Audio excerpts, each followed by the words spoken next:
Hey there. Subscribe to my channel and also press this bell icon so you can get latest video notifications. And this is absolutely free. आज मैं आपको बताऊंगी चेहरे और जिस्म के गैर जरूरी बालों को कम करने वाली वैक्स बनाने का तरीका।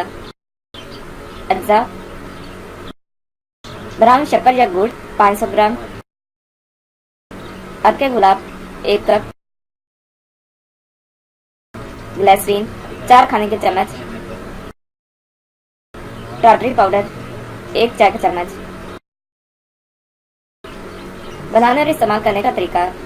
एक पैन में अर्के गुलाब, शक्कर या गुड़, टाटरी और ग्लिसरीन डालकर इतना पकाएं कि गाढ़ी सी सॉस बन जाए। किसी साफ जार में डालकर महफूज कर लें और फ्रिज में रख दें। जब इस्तेमाल करना हो तो हल्का सा गर्म कर लें।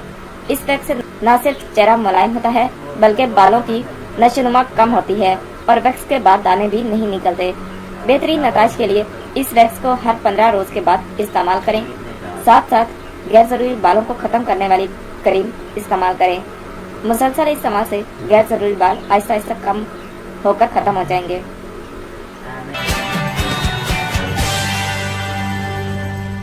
Thank you for watching my video.